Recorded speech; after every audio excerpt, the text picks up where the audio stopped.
آپ صلی اللہ علیہ وسلم پر جب اعتراضات ہوئے، انبیاء علیہ الصلوۃ والسلام پر جب اعتراضات ہوئے، صحابہ رضوان اللہ علیہم اجمعین، حضرت امام ابو حنیفہ رحمۃ اللہ علیہ، امام مالک رحمۃ اللہ علیہ، بڑے بڑے علماء تاریخ میں جو گزرے ہیں، تابعین، تو پھر باقی لوگ کیا بیچتے ہیں؟ حضرت فرماتے تھے ہم تو خیر اس میں ہیں بھی نہیں، اہل علم میں ہم لوگ نہیں ہیں۔ حضرت فرماتے تھے جب ان کو ہی نہیں بخشا گیا آپ صلی اللہ علیہ وسلم پر اعتراض، چاند کے 2 ٹکڑے کر دیں میں ابھی ایمان لے آتا ہوں، چاند کے 2 ٹکڑے ہو گئے، کہا جادو ہے، بتائیے اب آپ، میرے مٹھی میں کیا ہے؟ ابو جہل کہہ رہے اگر آپ فرما دیں گے میں ایمان لے آؤں گا۔ آپ صلی اللہ علیہ وسلم فرمایا میں بتاؤں یا خود مٹھی والی چیز بتائے؟ تو پھر تو پکا ایمان لے آیا۔ دیکھیے ذرا اگر اس پر ہم سوتے وقت غور کریں نا کہ 40 سال تک آپ صلی اللہ علیہ وسلم کی باتوں پر یقین لاتے تھے اور جان دیتے تھے، جہاں 360 بت کا منع ہوا اور جہاں اللہ تعالیٰ کے وجود کا بتا کر اور اس پر ایمان لانے کا کہا گیا، سب دشمن ہو گئے۔ دشمن بھی کیسے کتنے ستائے گئے آپ دیکھیے، نفس، چاند 2 ٹکڑے ہو جائے یہ جادو ہے؟ تو آپ اللہ سے آپ صلی اللہ علیہ وسلم نے دعا مانگی، کنکریاں جو ہے وہ کلمہ شریف پڑھنے لگی، کنکریاں چھوڑ کر بھاگا۔ آخر میں تاریخ کتنی بھیانک ہوئی، حضرت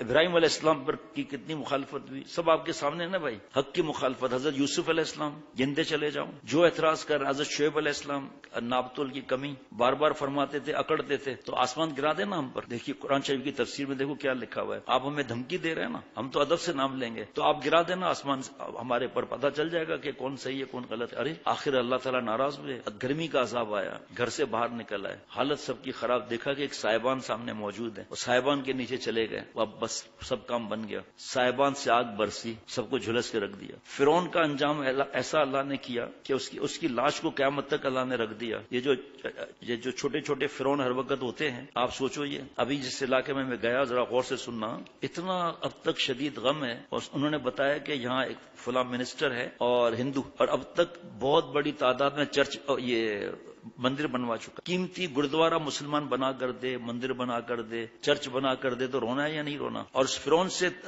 سبق نہیں لیا؟ قرآن میں واقعہ ہے کہ 12 راستے بن گئے، آپ عصا ماری ہے، یہ جادو تھا یہ یا معجزہ تھا؟ معجزہ انبیاء علیہ الصلوۃ والسلام کو دیا جاتا ہے، پیچھے فرعون کا لشکر پہنچا چاہتا تھا، سب گھبرا گئے تھے، اللہ نے حکم دیا 12 راستے بن گئے، سب اس کے اندر چلے گئے، دریا کے اندر 12 راستے بن گئے، سب پریشان کہ اس ساتھی کا کیا، اس ساتھی کا کیا ہوا؟ اللہ تعالیٰ نے سمندر میں کھڑکیاں بنا دی، ایسا ہو گیا دریا جیسے دیوار ہو، دیوار میں کھڑکی ہو، سب ایک دوسرے کو دیکھ کر جا رہے ہیں، وہاں پہنچے تو فرعون کے لشکر رک گیا کہ ہمارے لیے تو ہے، اسی لیے تم ان کو جا کے پکڑے ہم، اللہ کا حکم دیکھو، وہاں دیوار بن گئی، یا اللہ کا حکم ہوا مل جا، سب ڈوب گئے۔ فرعون کو اللہ نے رکھا قیامت تک۔ اب یہ جو فرعون ہے اس وقت سے کہ اب تک جو فرعون ہے، چھوٹے فرعون، آپ فیصلہ کر لو کہ انہوں نے سبق لیا۔ 40 سال پرانا اللہ کا گھر اس کو گرانے کے لیے اگر کوئی کہے تو پھر تو مر جانا ہی بہتر ہے نا۔ ابھی میں 24 گھنٹے نہیں ہوئے میں آیا ہوں، چلو آپ 36 گھنٹے گن لو، انہوں نے بتایا کہ کئی مندر بنا چکے ہیں اگرچہ خالی ہیں۔ تھانہ بولا خان جانا ہوا، بیان کے بعد کھانا تھا تو سامنے مدرسے میں کھانا تھا، پیسے ہم اپنے خود دیتے ہیں الحمدللہ۔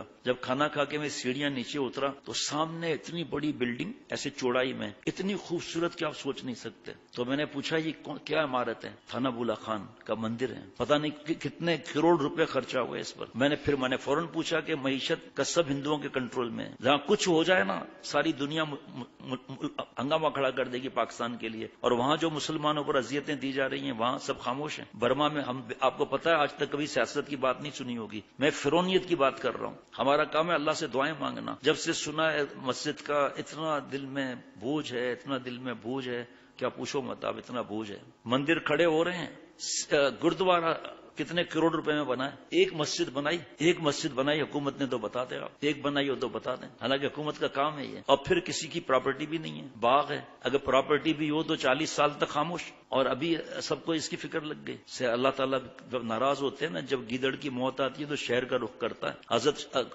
فضل الرحیم گنج مراد آبادی رحمۃ اللہ علیہ کے پاس خادم ہے، حضرت ہمیں کیا ہو گیا؟ کہ حضرت انگریز وائسرا آیا ہے، تو کبھی پریشان کیا ہو رہے ہو؟ میں نے سمجھا میری رضائی میں جوں نکلی ہے جی۔ اور آج دنیا داری میں تو انگریز وائسرا آیا، باتیں کی کہ اب میں جا رہا ہوں، مجھے کوئی نصیحت کر دیں، تو فرمایا نصیحت یہ کرتا ہوں کبھی ظلم نہیں کرنا۔ انگریز کو نصیحت فرما رہے ہیں، ظلم سے تختہ جو ہے نا تمہارا تخت وہ تختہ ہو جائے گا، ایسا معاملہ ہے۔ اتنا ڈر لگ رہا ہے کہ کیا ہوگا، اتنا ڈر لگ رہا ہے۔ اس مسجد نے کیا بگاڑا ہے یہ تو پہلے بتاؤ، تمہارا کیا تکلیف تمہیں پہنچائی ہے. ہمارا فرض ہے اللہ سے رو رو کے دعائیں کرنا. ہمارا فرض یہ نہیں کہ ہم گالیاں دیتے رہیں, سب اخبار چاٹتے رہیں, یہ ہمارا کام نہیں ہے. اللہ سے رونا ہے کہ آج ہمارے یہ حالت ہو گئی ہمارے ملک میں, مسجد بنانے کے بجائے اور الٹا مسجدیں گرا رہے ہیں. اللہ تعالیٰ عافیت کا معاملہ فرمائے. وہ آپ بھی آگے پھیلاؤ سب اس کو, شاید کسی کو غیرت آ جائے. اتنا دل دکھتا ہے, اتنا دل دکھتا ہے پوچھو مت. جب بنیاد پڑ رہی تھی خاموش, 40 سال سے نمازیں پڑھ رہی ہیں خاموش, کوئی اسی نام نہیں لیتا میں, بڑی پوزیشن پر ہیں وہ, ایڈوائزر ٹرو کر کے ہیں,